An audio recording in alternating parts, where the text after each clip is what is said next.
Selamat pagi saudara-saudara sekalian, Jemaat GSKI Kana Cirebon dan pencinta suara kebenaran Injil dimanapun saja kita berada. Kita bertemu lagi di dalam pertemuan ibadah raya online saat pagi hari ini. Puji nama Tuhan. Silakan saudara sekalian mengambil tempat yang nyaman agar kita dapat mengikuti pertemuan ibadah raya online ini dengan penuh hikmat dan penuh ucapan syukur, dengan tidak mengurangi rasa hormat kita kepada Tuhan. Mari saudara sekalian, saya undang untuk bangkit berdiri. Kita akan menyanyikan sebuah lagu, Aku Memilihmu Tuhan. Bagaimana kita benar-benar memilih Tuhan dengan mengungkapkan isi hati kita dan juga lewat ekspresi hidup kita setiap hari, karena itu merupakan ibadah kita yang sesungguhnya kepada Tuhan. Puji nama Tuhan. Haleluya.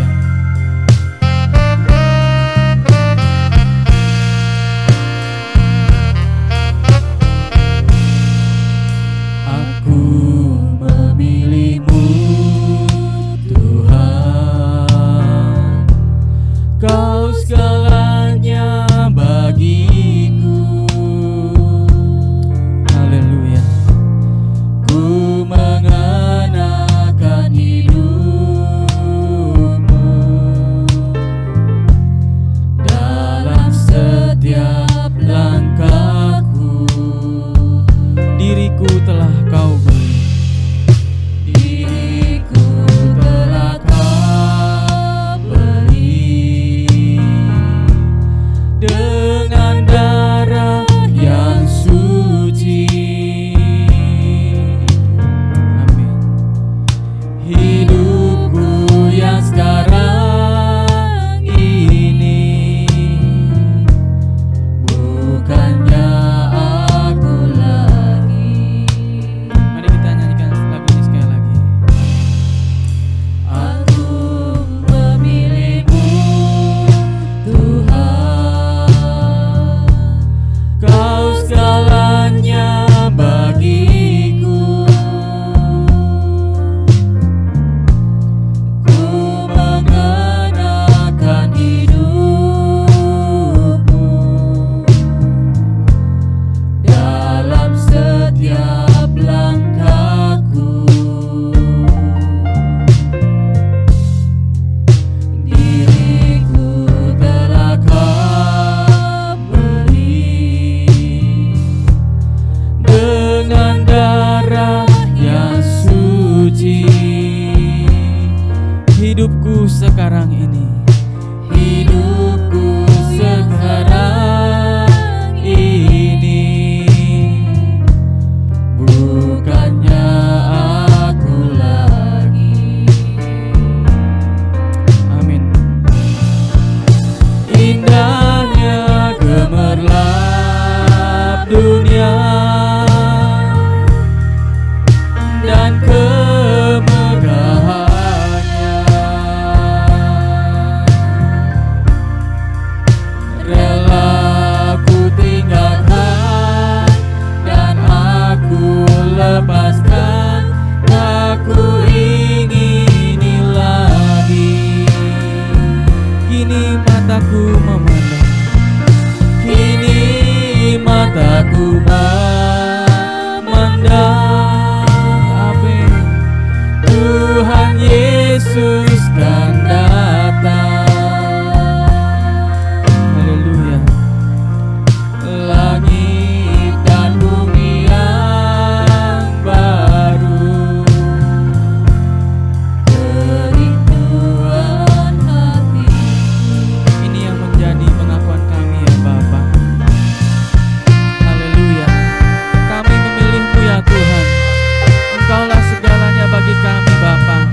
mengenakan hidupku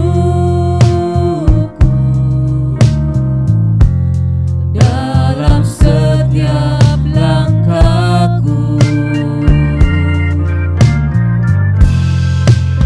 Diriku telah Kau beli dengan darah yang suci.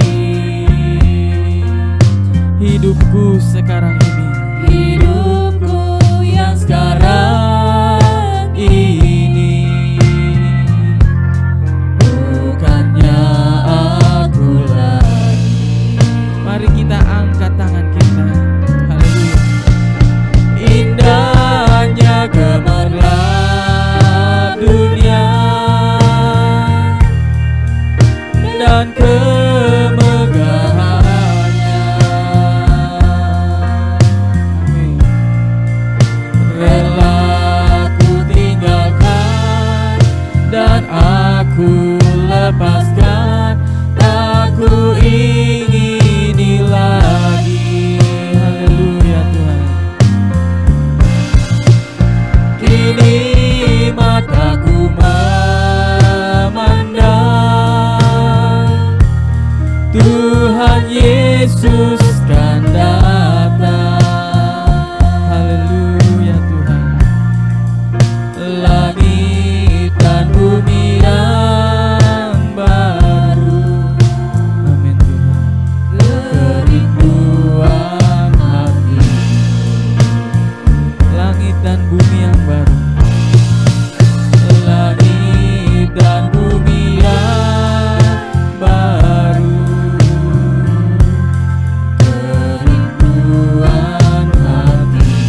Sekali lagi saudara, langit dan bumi yang baru. Langit dan bumi yang baru. Kerinduan hatiku. Bapa kami dalam surga, kami bersyukur atas kesempatan yang Kau berikan kepada kami pada saat pagi hari ini ya Bapa, untuk kami boleh mengikuti pertemuan ibadah raya online. Sekali lagi kami tahu dan percaya Tuhan, Engkau Allah yang baik dan setia. Engkau selalu memberikan yang terbaik bagi kehidupan kami. Engkau menjadikan rencana dan rancangan yang indah untuk kami, termasuk pada saat pagi ini Tuhan. Kami tahu ada rencana Tuhan yang Tuhan berikan kepada setiap kami yang hadir di dalam pertemuan ibadah raya online pada saat pagi ini. Kami daftarkan ya Bapa pertemuan ibadah raya online saat pagi ini ke dalam hadirat-Mu. Kiranya Roh Kudus saja boleh pimpin acara ini Tuhan, dari pertengahan hingga akhirnya.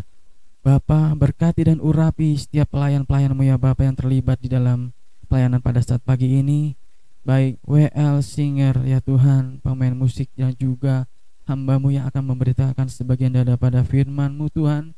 Biarlah apa yang Kau boleh sampaikan kepada kami boleh menjadi rema di dalam kehidupan kami, tertanam di dalam hati kami, dan boleh menjadi pelita di dalam setiap langkah kehidupan kami, untuk kami boleh diproses menjadi serupa seperti Kristus dan sempurna seperti Engkau ya Bapa. Terima kasih Tuhan. Dalam nama Yesus kami memulai ibadah pertemuan raya online pada pagi ini. Haleluya. Amin. Mari saudara, kita sambung dengan suatu pujian yang menegur kita bagaimana kita tidak boleh menunda-nunda hari hidup kita untuk kita bisa datang kepada Tuhan, mencari Tuhan, karena kita tidak pernah tahu sampai kapan hari hidup kita di dunia ini. Persiapkan hidup saudara. Haleluya.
Betapa singkatnya hari, umur manusia, bagai hembusan uap, sekejap kan lenyap.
Dunia tidak semakin baik, tetapi kami percaya di dalam Engkau ada janji kekekalan di langit baru bumi baru. Hari umur manusia, amin, bagai hembusan uap, sekejap kan lenyap. Hanya 70 tahun, demikian firman-Mu. Dalam detak waktu semua berlalu dengan buru-buru.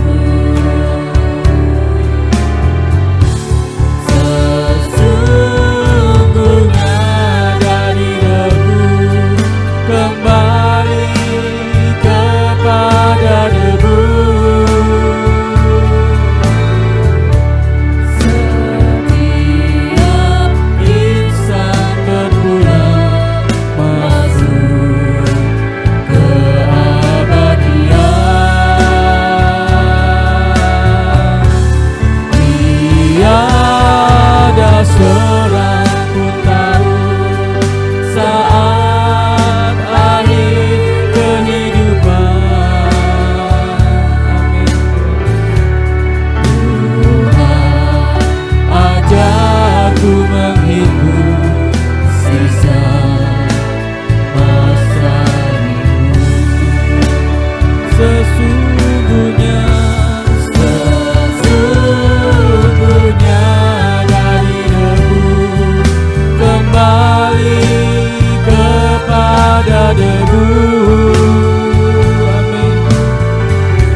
Mari saudara sekalian,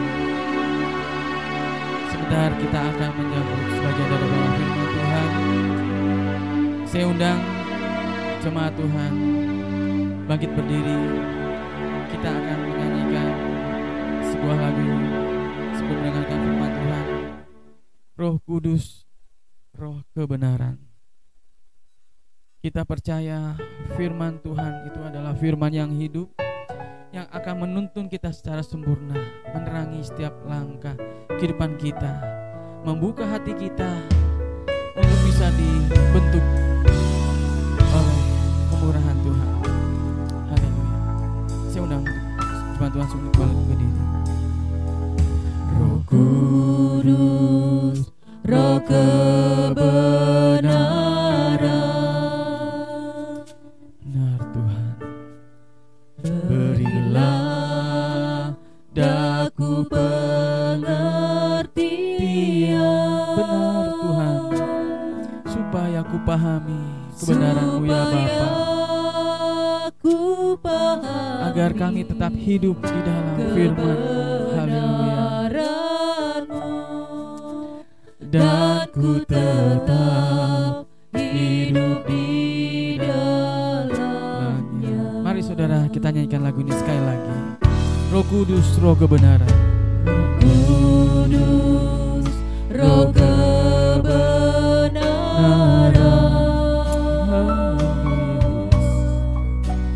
Berilah daku pengertian, supaya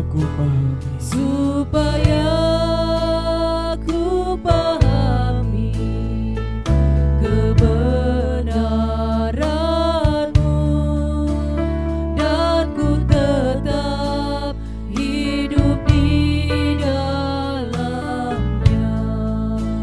Firman-Mu ya Tuhan, firman-Mu ya Tuhan, menuntunku sempurna, terang bagi jalanku. Ku buka hatiku, haleluya. Ku buka hatiku untuk mendengar suara-Mu.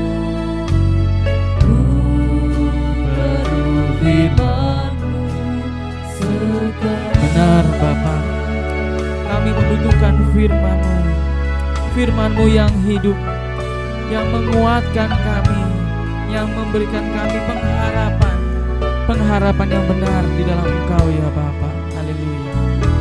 Mari saudara, kita angkat lagu ini kembali.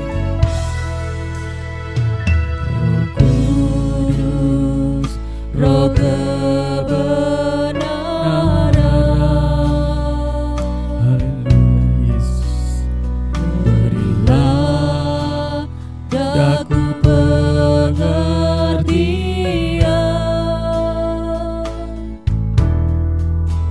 supaya ku pahami kebenaran-Mu, dan ku tetap hidup di dalamnya. Mari kita nyanyikan lagu ini sekali lagi. Roh Kudus, Roh kebenaran. Haleluya. Roh Kudus, Roh kebenaran.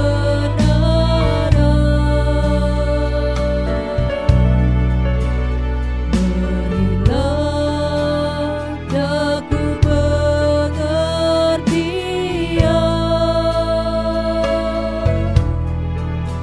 supaya ku pahami kebenaran.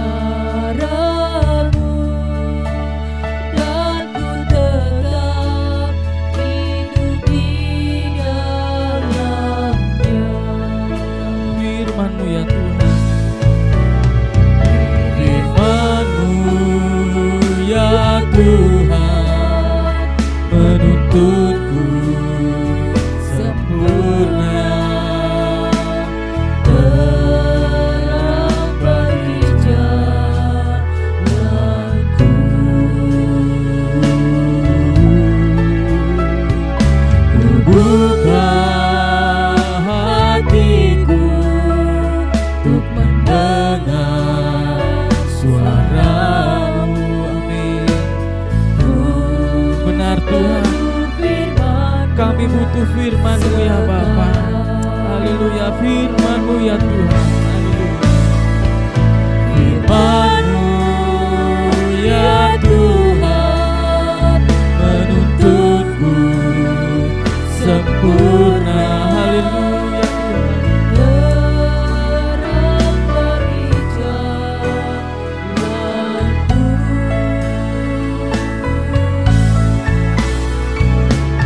buka hatiku untuk mendengar suara-Mu. Ku perlu firman-Mu sekarang Tuhan. Kami butuh Engkau ya Bapa. Firman-Mu ya Tuhan. Firman-Mu ya Tuhan menuntunku sempurna. Terang bagi jalanku. Bapa, ku buka hatiku Tuhan untuk mendengar suara-Mu ya Bapa. Kami butuh Engkau Tuhan. Kami butuh firman-Mu ya Bapa. suara Ya Yesus, ku perlu firman-Mu sekarang. Ku perlu firman-Mu sekarang. Haleluya. Ku perlu firman-Mu sekarang. Sekali lagi, ku perlu firman-Mu. Haleluya. Ku perlu firman-Mu sekarang. Haleluya Tuhan.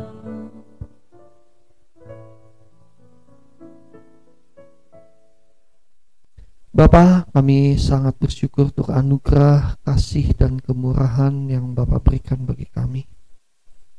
Kami siap Bapa, hati kami untuk dibentuk dan diajar kembali. Urapi anak-Mu ini supaya apa yang disampaikan itu merupakan isi hati Bapa sendiri. Jauhkan dari pikiran manusia, hikmat manusia. Dan aku mohon Bapa mengurapi setiap kami semua dimanapun kami berada. Dan kami siap untuk diberkati oleh kebenaran-Mu. Di dalam nama Tuhan Yesus kami berdoa. Amin. Puji Tuhan, saudaraku kasih di dalam Tuhan. Mari hari ini kita kembali belajar kebenaran firman Tuhan. Hari ini saya ingin menyampaikan kebenaran firman Tuhan dengan judul The First Love, yaitu kasih mula-mula. Sebelumnya mari kita baca kebenaran firman Tuhan di dalam Wahyu pasal yang kedua, ayat yang pertama sampai ayat yang ketujuh.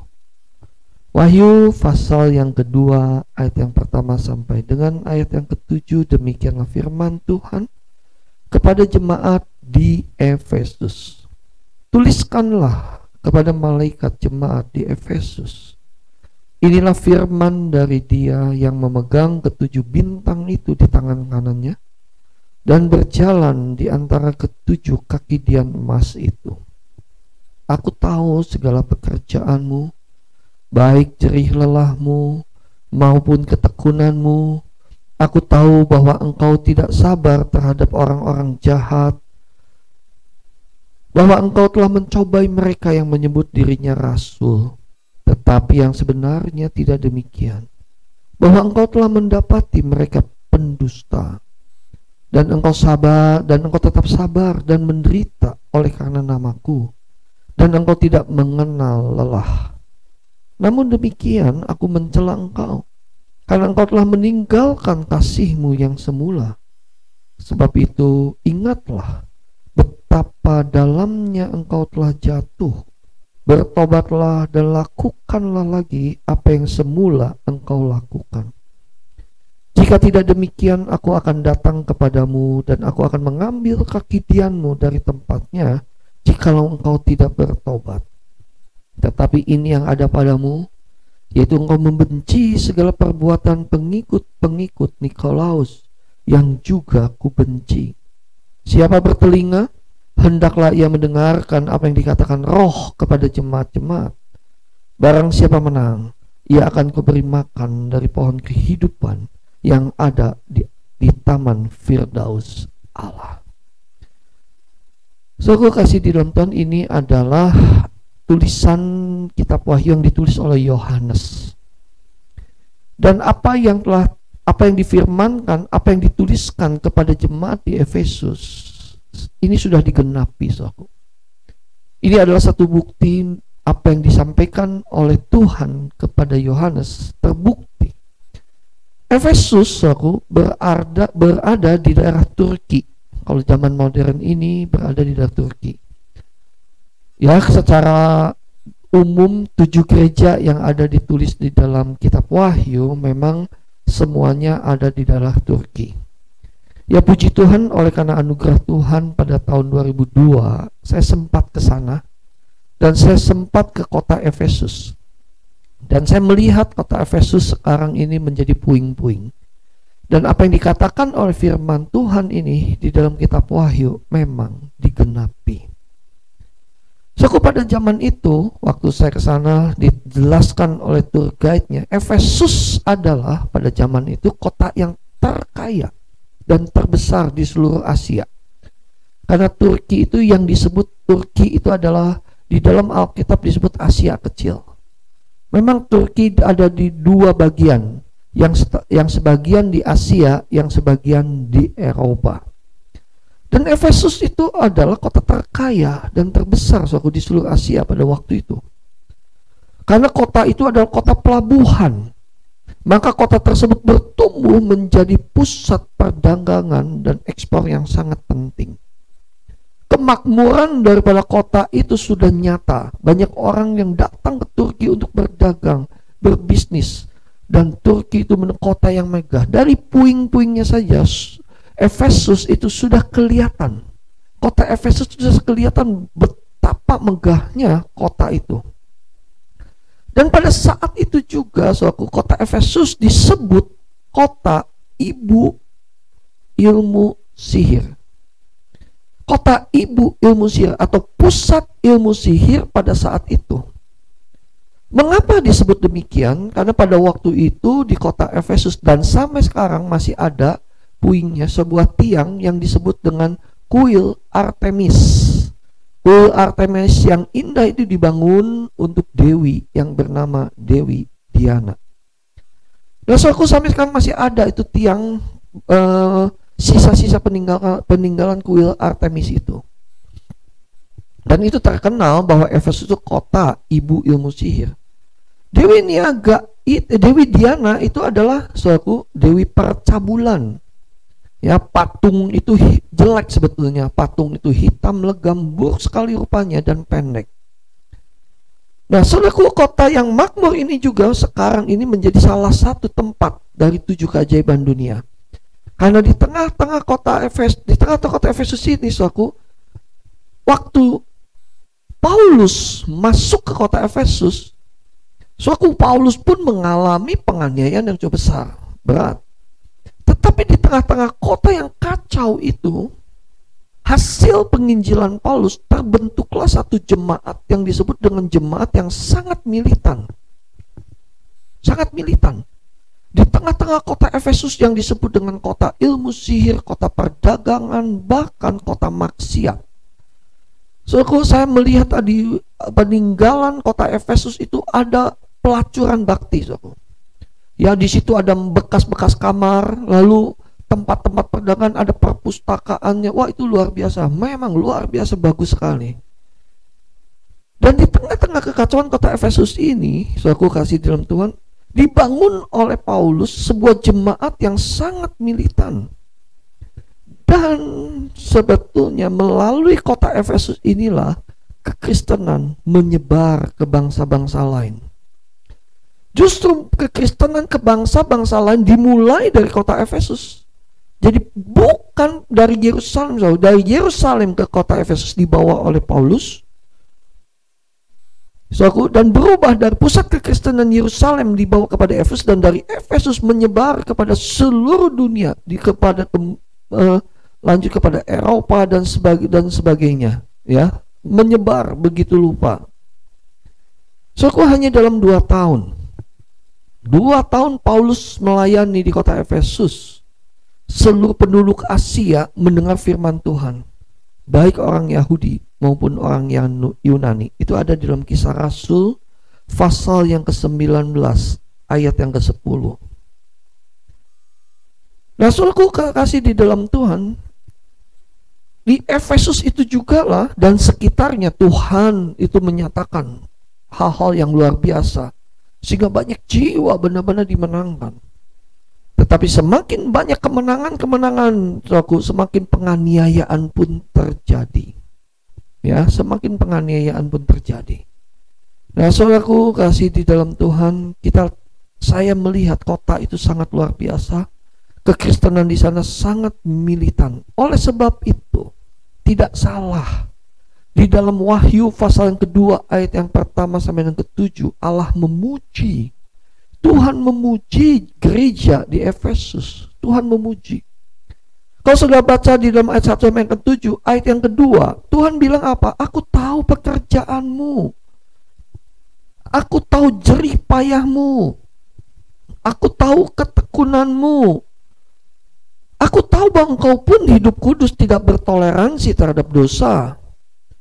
Aku tahu juga bahwa engkau tuh berjaga-jaga terhadap pengajaran. Di dalam ayat yang kedua, telah mencobai mereka yang menyebut dirinya rasul. Berjaga-jaga.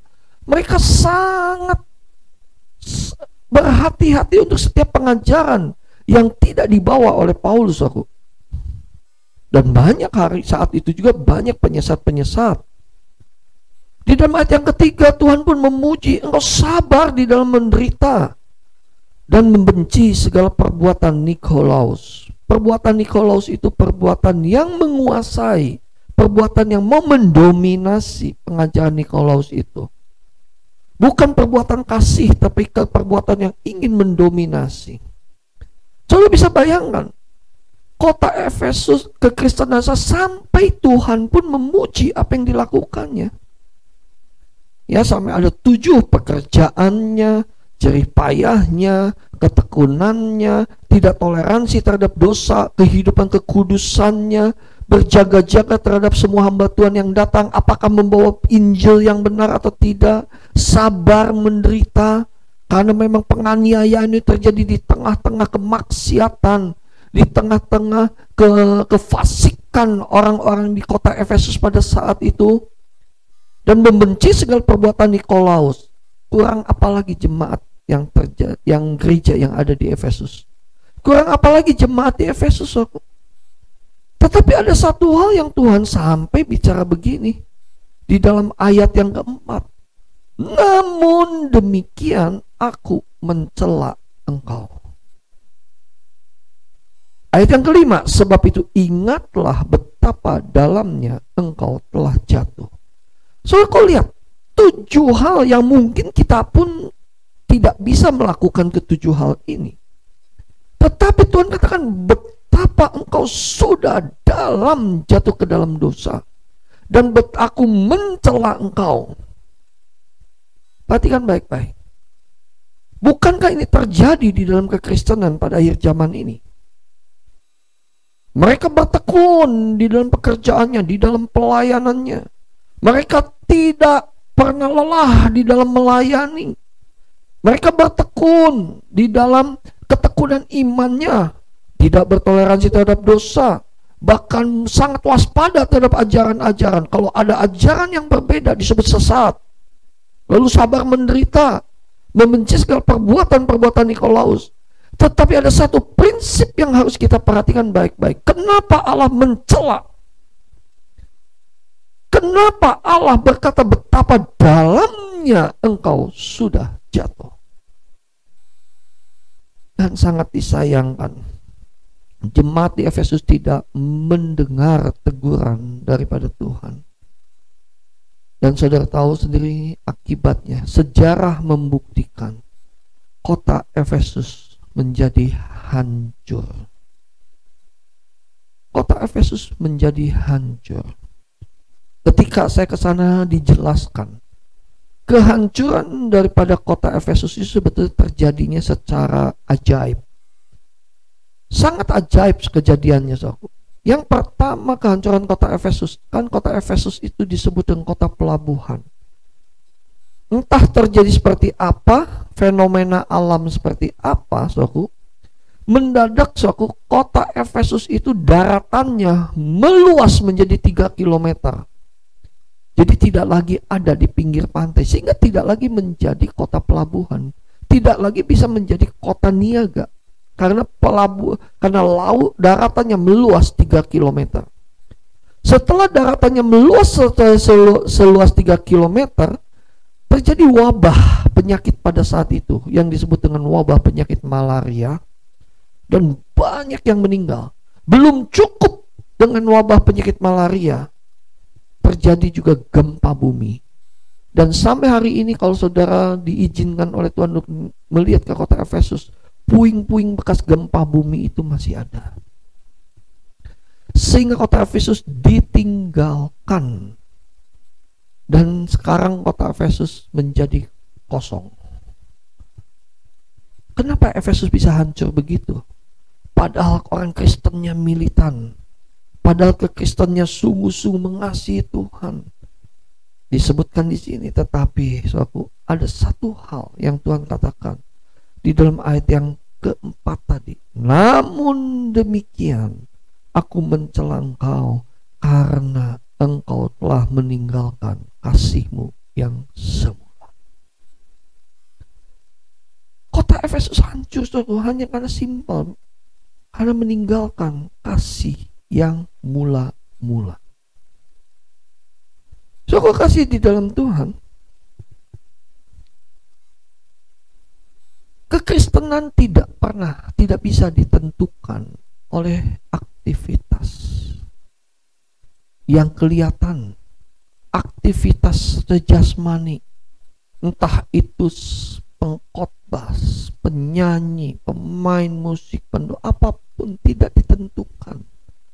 Dan kedewasaan kekristenan orang Kristen tidak ditentukan oleh pelayanannya.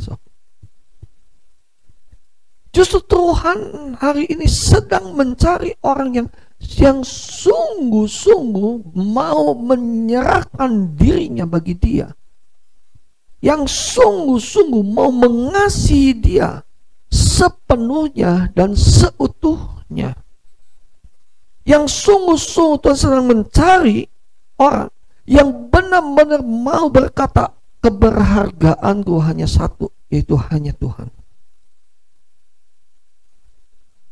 Soalnya aku meninggalkan kasih yang semula. Di dalam bahasa Yunani, meninggalkan itu adalah apiemi, artinya membiarkan pergi. Jadi dalam menurut arti ini, bahwa kasih itu tetap harus kita jaga, kasih itu harus tetap kita pelihara, dan kasih itu tetap harus kita perjuangkan, jangan dibiarkan pergi. Kenapa suatu kasih yang semula ini, mengasihi Tuhan itu bisa pergi? Karena kita mengasihi yang lain. Karena kita sudah merasa biasa dengan melakukan tugas aktivitas yang seolah-olah sepertinya mengasihi Allah, padahal itu bukan mengasihi Allah.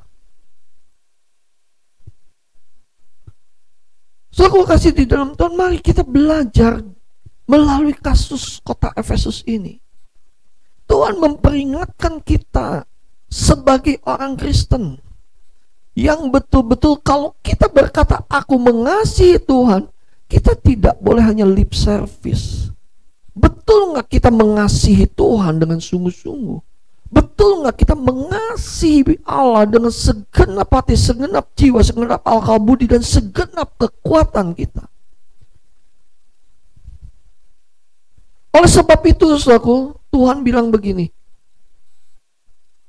ya, di dalam ayat yang ke-5. Sebab itu ingatlah betapa dalamnya engkau telah jatuh. Walaupun aktivitasnya, walaupun sikapnya seperti benar, tetapi sebetulnya sudah tidak benar. Kenapa? Betapa dalamnya engkau jatuh. Maka Tuhan katakan, bertobatlah dan lakukanlah lagi apa yang semula engkau lakukan. Arti bertobatlah dan lakukan lagi apa yang semula engkau lakukan Artinya ayo kita kembali kepada kasih yang benar, yaitu kasih Kristus. Mari kita kembali kepada kasih yang murni, yaitu kasih Kristus kepada manusia, dan kita harus mengikuti jejak Yesus. Sebagaimana Yesus mengasihi kita, kita pun harus mengasihi Yesus, kita harus mengasihi Allah, kita harus mengasihi Bapa seperti Yesus mengasihi kita. Tidak bisa kurang, tidak bisa lebih. Ini mutlak. Kita tidak bisa berkata, Tuhan, Engkau kan Tuhan, mengasihinya, aku nggak bisa seperti Tuhan. Tidak bisa berkata demikian. Lakukan apa yang bisa Engkau lakukan. Lakukan apa yang semula Engkau lakukan. Pada saat kita terima Tuhan Yesus, kita merasakan kasih Allah. Dan apa yang kita terima itu, saudaraku, kita harus bagikan kembali. Sama persis seperti apa yang Tuhan berikan.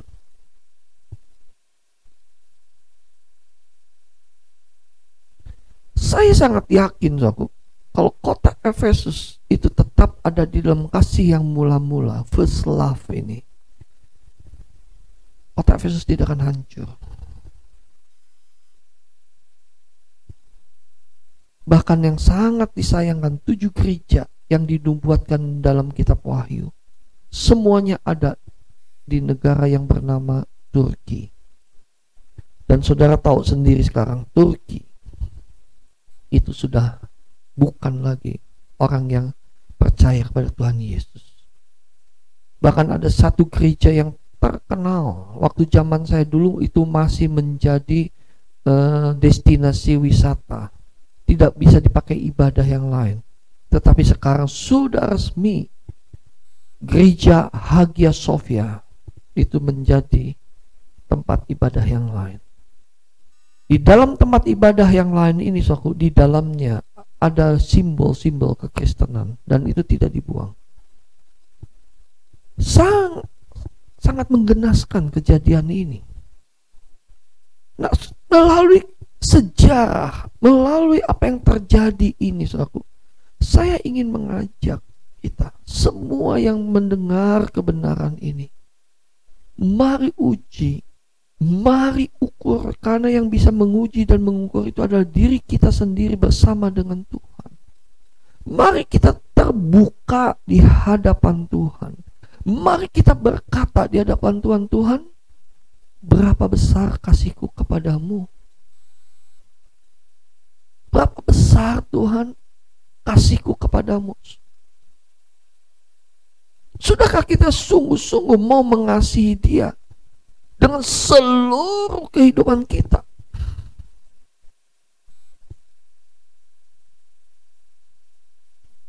Ataukah kita mengasihi sesuatu yang lain?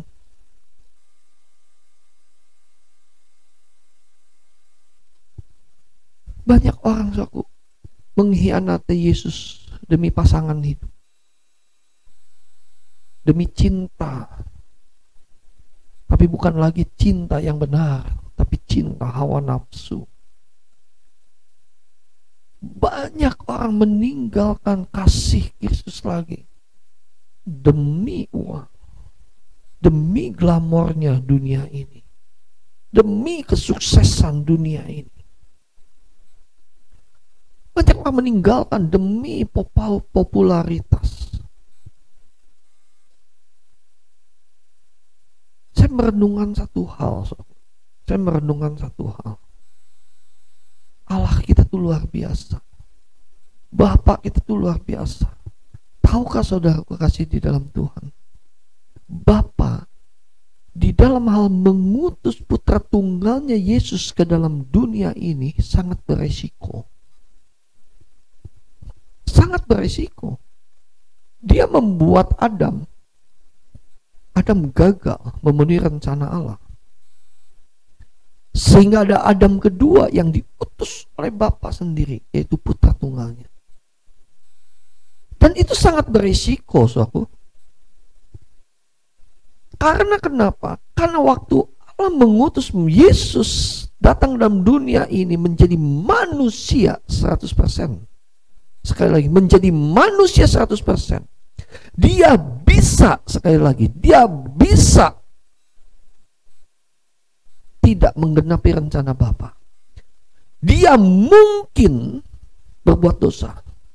Sekali lagi, Yesus datang ke dalam dunia ini bukan tidak bisa berbuat dosa, bukan tidak mungkin berbuat dosa.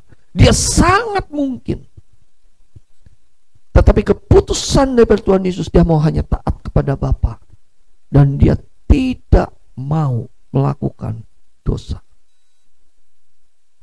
Dan resiko ini yang Bapa ambil karena saking dia mengasihi manusia, agar manusia dikembalikan kepada rancangan Bapa semula.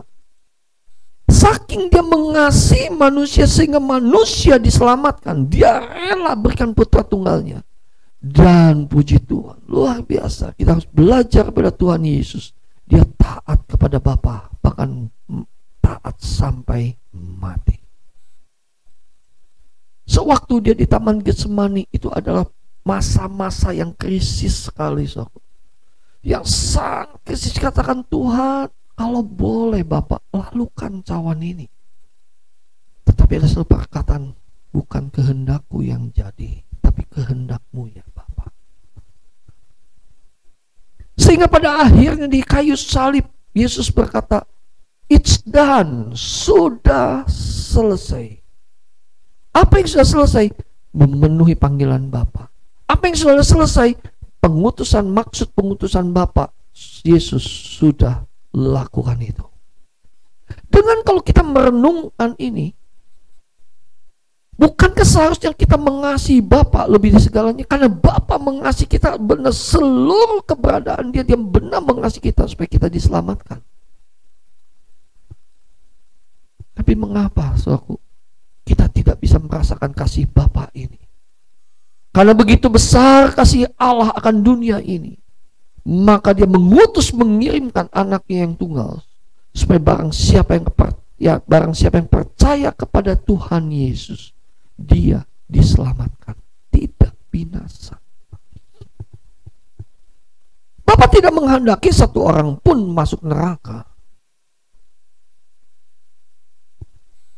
Kita yang hari ini mengerti pengorbanan Tuhan Yesus, kita yang hari ini mengerti apa yang dilakukan oleh Bapa. Kalau boleh dikatakan ini adalah pengorbanan Bapa juga, yaitu mengutus anaknya, mengutus putra tunggalnya yang dikasihi, yang disayang ke dalam dunia ini. Apa jadinya, saudaraku, kalau Tuhan Yesus gagal? Jangan saudara pikir Tuhan Yesus tidak bisa gagal. Tuhan Yesus datang dalam dunia itu menjadi rupa manusia 100% yang bisa gagal. Tetapi Tuhan Yesus tidak ambil keputusan untuk gagal. Tapi Tuhan Yesus tetap mengambil keputusan, aku mau taat. Luar biasa. Atas dasar inilah aku semakin hari saya semakin mau mengasihi Tuhan. Dengan standarnya adalah kasih mula-mula. Kasih mula-mula itu apa? Kasih yang seperti Yesus mengasihi. Itu yang mula. Kasih sebagai standar Bapa mengasihi kita. Jangan berkata nggak mungkin. Saudara, segala sesuatu mungkin. Karena Tuhan beriman. Karena Tuhan menghendaki kita itu. Lakukan itu. Saudara, kasih dalam Tuhan, mari uji diri kita. Masihkah kita memiliki kasih yang mula-mula ini? Sudahkah kita mau cepat bertobat kalau hari ini kita sudah merasakan bahwa kasih kita menjadi hambar? Lalu kita benar-benar menjadi berkompromi dengan dunia ini? Bahkan kita lebih mengasihi dunia ini daripada mengasihi Allah?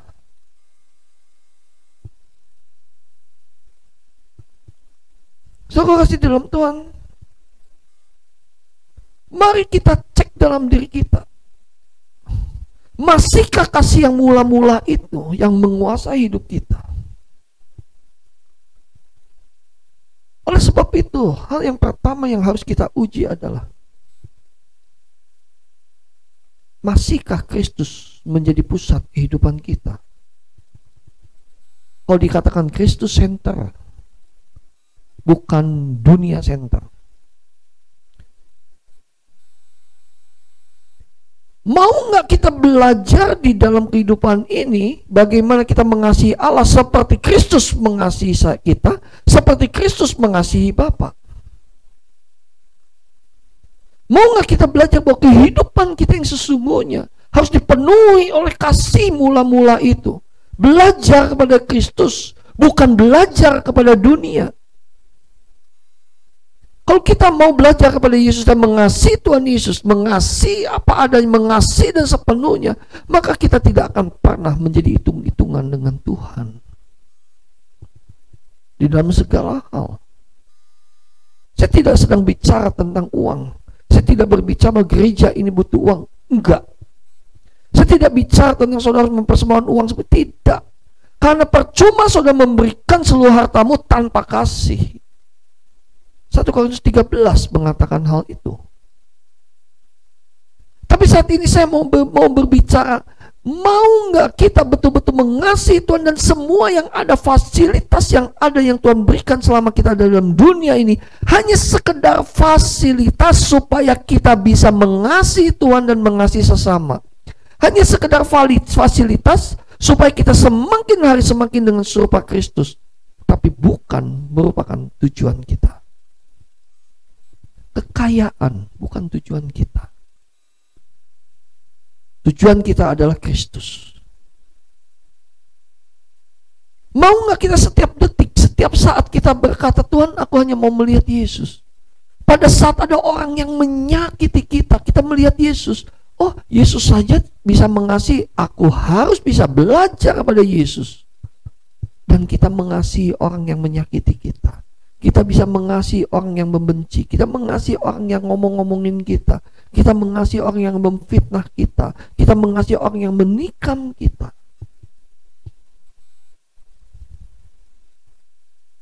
So, aku kasih di dalam, dan kalau Kristus Center, kita akan habis-habisan hanya belajar kepada Kristus. Maka Tuhan Yesus berkata apa? Belajarlah padaku sebab aku lemah lembut dan rendah hati. Kalau kita benar-benar mau mengasihi Bapa, kita akan belajar kepada Tuhan Yesus yang sudah benar sungguh-sungguh mengasihi Bapa, dan kita akan belajar teladani Tuhan Yesus. Kalau kita tidak pernah mau lagi belajar hal ini, Tuhan sendiri berkata betapa dalamnya engkau sudah jatuh. Bertobatlah.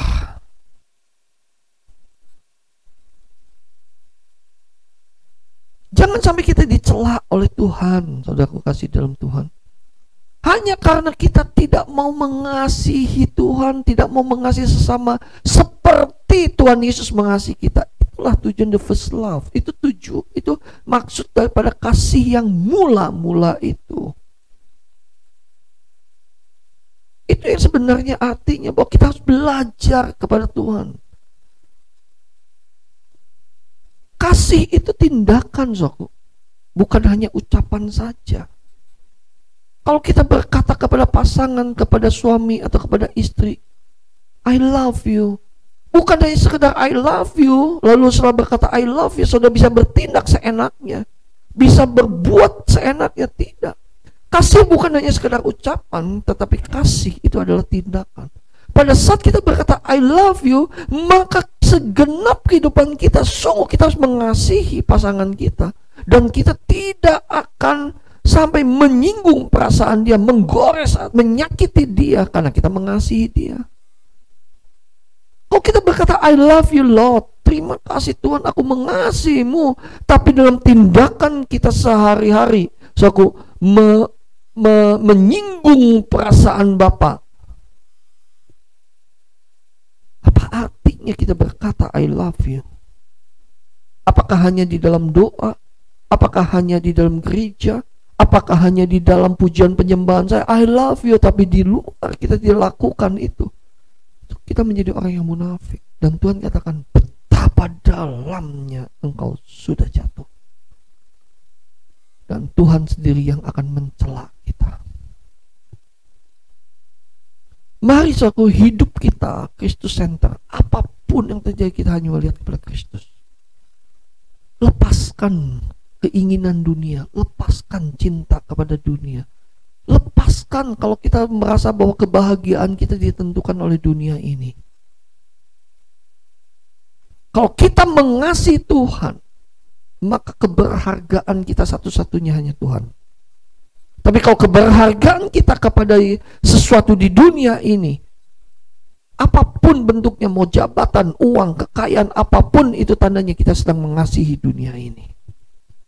Tapi kalau kita mau mengasihi Tuhan, kita hanya berkata, Engkau satu-satunya yang berharga bagiku Tuhan. Engkau satu-satunya yang berharga bagiku. Sama seperti seorang muda yang sedang berpacaran. Kau berikan I love you kepada teman, kepada pasangan pacaran kita. Kita pun akan menganggap dia berharga. Coba kalau saudara berkata, aku mengasihimu kepada pacar yang pria kepada wanita. Lalu di tengah jalan ada pria lain menggoda pacar saudara. Lalu di tengah jalan ada pria lain yang mulai genit, menyentuh-nyentuh, memegang-megang. Apakah saudara marah? Atau saudara biarkan saja? Oh silahkan. Pasti tidak kan? Pasti saudara akan menjaga pasangan pacar saudara ini sesuatu yang berharga karena saudara mengasihi. Beda halnya kalau sudah tidak berharga, silahkan saja lu mau apain. Demikian juga kita di hadapan Allah. Dan demikian juga Allah terhadap kita sebagai anaknya. Dia melihat kita berharga. Makanya Tuhan katakan di dalam firman Tuhan, berharga orang yang mati di dalam Tuhan. Bahkan yang mati saja disebut berharga. Karena manusia saking berharganya, maka Allah mau mengirimkan putra tunggalnya karena berharga. Nah sekarang apakah kita berkata kepada Bapa, Bapa engkau berharga bagiku? Kalau saudara berkata, Bapa berharga bagiku, maka mari jangan menyinggung perasaan Bapa. Mari jangan kita sampai jangan sampai menyakiti perasaan Bapa. Allah itu pribadi, saudara. Bapa itu pribadi, punya pikiran, perasaan, dan kehendak. Kalau kita berharga di hadapan dan kita menganggap Bapa itu berharga, Tuhan Yesus yang mulia dan agung itu berharga bagi kita, maka semua yang ada di dalam dunia ini, saudara, tidak akan berharga bagi kita.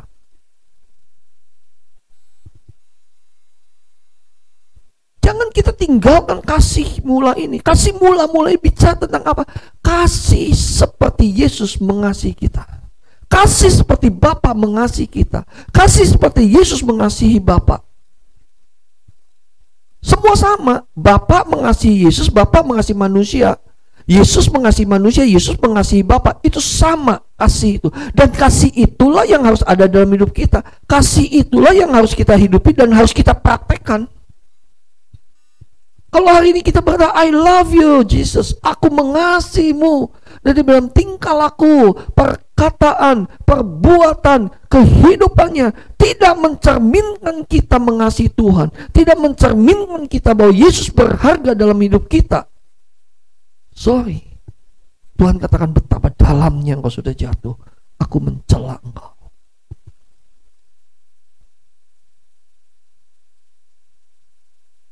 Yesus menomorsatukan manusia agar oleh sebab itu dia Bapa mengutus putranya yang tunggal Yesus karena Bapa menomorsatukan manusia untuk segera bertobat. Sudahkah kita menomorsatukan Bapa dengan kasih yang mula itu? Sudah kita mau berkata, Tuhan, apapun yang terjadi aku mau tetap mengasihimu. Dan saudara tidak akan memanfaatkan Tuhan.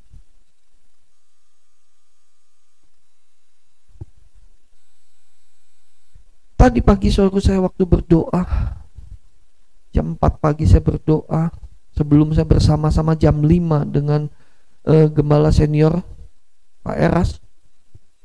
Jam 4 saya doa pribadi dulu, sob. Ada satu doa yang saya katakan di hadapan Tuhan A, B, C demikian, tetapi saya langsung berkata gini, Bapa yang tahu hatiku, aku tidak mau. Karena aku memuji Tuhan, aku menyembah Tuhan, aku memuliakan Tuhan, aku berdoa dengan maksud tujuan. Kelicikan hatiku Bapa yang tahu. Karena kebanyakan begini, sob. Mari kita memuji Tuhan supaya Bapa memberkati kita. Kan seperti transaksional. Aku tidak mau bertransaksional dengan Bapa. Aku hanya mau berkata, Bapa, aku mencintaimu, titik. Tidak ada transaksional apapun juga. Karena memang sudah seharusnya seperti itu. Dengan Allah banyak orang Kristen transaksional, itu bukan kasih namanya, saudaraku. Dengan Bapa, dengan Tuhan Yesus tidak boleh bertransaksional. Kalau kita mengasihi Bapa sudah seharusnya, dan kita tidak bisa menuntut apa-apa.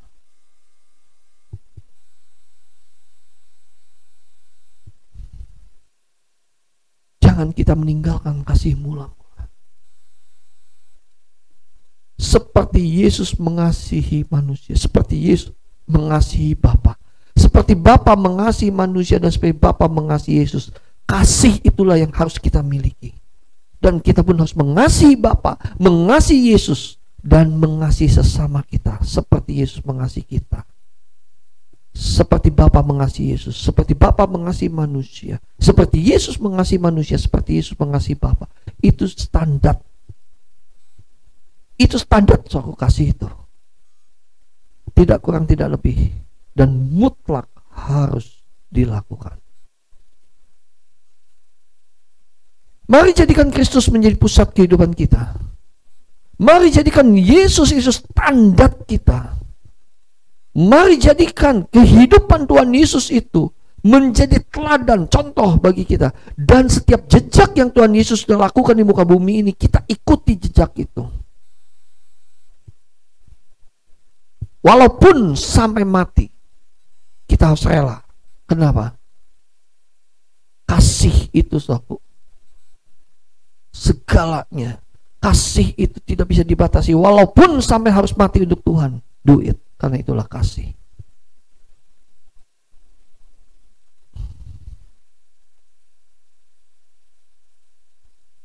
Aku kasih di dalam Tuhan. Kalau kita fokus kepada kasih Kristus, kalau kita fokus kepada belajar kepada Kristus, maka tidak ada yang bisa menghalangi kita untuk kita bisa intim dengan Tuhan. Karena hal yang kedua ini terjadi, saudaraku. Orang yang tidak mengasihi dengan sungguh-sungguh, orang yang tidak memiliki kasih yang mula-mula itu, malas untuk bersekutu. Ini hal yang kedua. Kehilangan keintiman dengan Allah. Mulai malas berdoa, mulai malas. Saya tidak berkata bahwa doa itu hanya 2 jam, tapi doa itu adalah hubungan pribadi, hubungan keintiman dengan Bapa, di mana 24 jam dalam setiap aktivitas kita harus tetap intim. Dan kalau kita tetap intim dengan Bapa setiap aktivitas kita akan berkata begini, Bapak, kalau aku lakukan gini, Tuhan nyaman nggak bersama dengan aku? Kalau aku lakukan gini, Tuhan bisa tersinggung nggak dengan aku? Maka tindakan aktivitas kita pun pasti akan berhati-hati, saudaraku. Keintiman ini, saudaraku, jangan hanya sekedar aktivitas, sekedar kewajiban. Tapi keintiman ini adalah benar-benar kebutuhan. Ada istilah dalam anak-anak muda, wakuncar, wajib kunjung pacar. Kalau Sabtu tidak ada kunjungan pacar, saudaraku, maka akan disebut kamu jomblo dan sebagainya. Jadi banyak anak muda pun datang hanya ke kunjungin pacar, wajib saja. Begitu ketemu, ya tidak ada membangun hubungan personal yang baik, komunikasi yang baik, ya sudah selesai. Dan sampai kepada pernikahan pun akan demikian. Seolah-olah suami istri menikah itu hanya sekedar kewajiban. Tidak seperti itu. Justru aku membangun satu hubungan pasangan menjadi suami istri itu membangun satu keintiman, satu ya saya agak sulit untuk bisa mengatakan ini, tetapi menjadi satu kesatuan yang tidak saling menyakiti. Salah satu sakit, dua-duanya sakit, sebetulnya seperti itu. Dan demikian juga dengan membangun keintiman dengan Bapa. Jangan aktivitas, aduh jam 4 udah harus bangun, gua harus berdoa nih, kalau nggak doa nggak enak nih, aduh gua harus ibadah, kalau nggak ibadah nggak enak nih. Saudaraku, ibadah harus, doa harus, tetapi kalau itu hanya sekedar aktivitas, saudara sudah meninggalkan kasih mula-mula itu. Karena kalau saudara hanya memiliki kasih mula-mula, walau pun saudaraku hanya berkata Tuhan Yesus, karena memiliki kasih itu saudara, keluar dari hati yang dendam, Tuhan itu pun terharu lihat kita.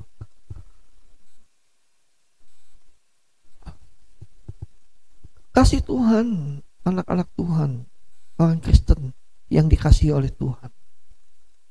Saat itu Tuhan rindu mencari orang yang benar-benar murni mengasihi Dia tanpa motivasi apapun juga. Hari-hari ini Tuhan sedang menanti orang-orang Kristen yang mau melakukan apapun juga karena kasih kita kepada Bapa tanpa motivasi apapun juga. Karena semuanya mengasihi Tuhan. Karena kita mengasihi Dia karena Bapa yang telah mengasihi kita.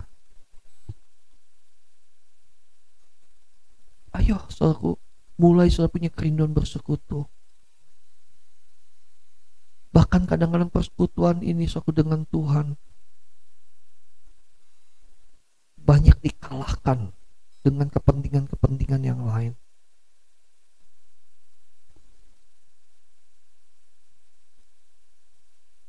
Setiap hari Jumat saya ada Zoom saudaraku. Kita mengadakan pendalaman Alkitab. Bagi saudara yang mau ikut Zoom, silakan, ini terbuka untuk umum. Tapi saudara mesti telepon dulu, di situ ada nomor telepon yang tertera. Saudara minta passwordnya. Kadang-kadang kenapa kamu nggak ikut Zoom? Aduh, pas nggak bisa apa? Makan-makan. Loh, saya tidak melarang untuk makan-makan, jalan-jalan, saya tidak melarang itu. Tapi kadang-kadang kalau orang yang benar-benar memiliki kasih mula-mula itu mau belajar, aku tuh mau belajar, aku pengen tahu lagi, pengenalan akan Tuhan pengen tahu lagi. Tapi kan menomor sekian kan untuk pengenalan akan Tuhan, tidak mementingkan persekutuan dengan Allah. Kalau sudah meninggal kasih mula-mula semua, ya udah, gue tinggal ikut atau nggak ikut ya sudah. So aku kasih Tuhan, jangan, ayo kita kembali kepada kasih yang mula-mula yuk. Jangan sampai hari ini Tuhan berkata kepada kita, betapa dalamnya engkau sudah jatuh. Aku mencela engkau. Jangan menyesal.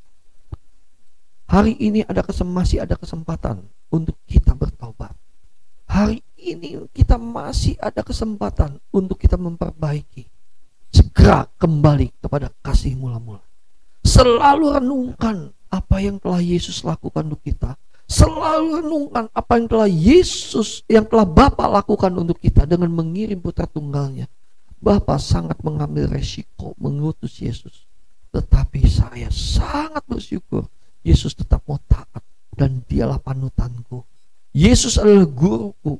Yesus adalah role modelku. Makanya siapa yang mau menyukakan hati Bapa, kembali kepada kasih yang mula-mula, belajarlah kepada Yesus. Orang yang memiliki kasih yang mula-mula, kita pun tidak akan bertoleransi terhadap dosa. Kita akan berkata kepada dosa, ya di atas ya, tidak di atas tidak. Tidak bisa berdiri di abu-abu. Tidak bisa kita menjadi orang Kristen abu-abu. Kita tidak boleh bertoleransi, nggak apa-apa deh, sedikit aja deh, nggak apa. Saudaraku, kalau Tuhan katakan jangan bergaul dengan orang-orang fasik, kita tidak boleh bergaul. Saudara. Berteman silakan, kenal boleh, tetapi tidak boleh bergaul. Kalau Alkitab bilang untuk anak-anak muda, perhatikan baik-baik. Jangan mencari pasangan yang tidak mengenal Tuhan. Lakukan itu, jangan aduh cinta Pak. Aku sayang sih Pak, nggak bisa Pak. Tidak bisa lepas. Jangan kita menyakiti hati Bapa, saudaraku. Jangan bertoleransi terhadap dosa. Jangan bertoleransi kita terhadap dosa yang sangat bisa menyakiti hati Bapa. Saya percaya, saudaraku, hari ini kita diberikan kembali wawasan untuk mengerti tentang kasih mula-mula ini. Jadi saudaraku, kasih mula-mula adalah bagaimana kita bisa mengasihi seperti Yesus mengasihi manusia. seperti Yesus mengasihi Bapa. Dan kita pun melakukan kasih itu seperti Bapa mengasihi Tuhan Yesus, seperti Bapa mengasihi manusia. Demikian kita harus mengasihi Bapa, demikian kita harus mengasihi Tuhan Yesus, dan demikian kita harus mengasihi sesama kita. Saudara mau? Saudara mau? Kalau saudara mau ini kembali pada kasih yang mula-mula, dan saudara mendapat pencerahan pada pagi hari ini, mari saya undang untuk bangkit berdiri. Angkat kedua tanganmu. Angkat kedua tanganmu, saya akan berdoa untuk saudara. Bapa, dari tempat ini, aku berdoa dimanapun anak-anakmu ini berada. Aku berdoa, Bapa, biarlah mereka menyelidiki hati mereka, dan biar saat ini juga mereka yang tertegur mau bertobat. Selama masih ada kesempatan, aku percaya mereka sungguh-sungguh mau menggunakan kesempatan ini.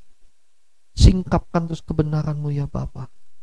Dan kami percaya setiap anak-anak-Mu akan diubah, diberikan pengertian yang lebih lagi kepada mereka. Terima kasih Bapa. Kami bersyukur Tuhan untuk pagi hari ini. Kami mengangkat tangan kami siap menerima anugerah berkat Bapa.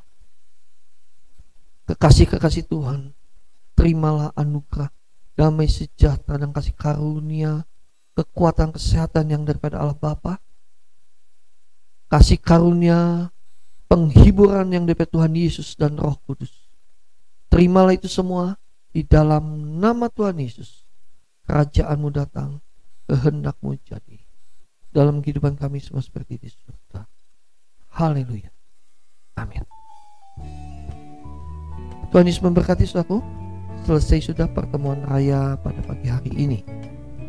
Melalui kesempatan ini saya ingin memberikan pengumuman ini saudaraku.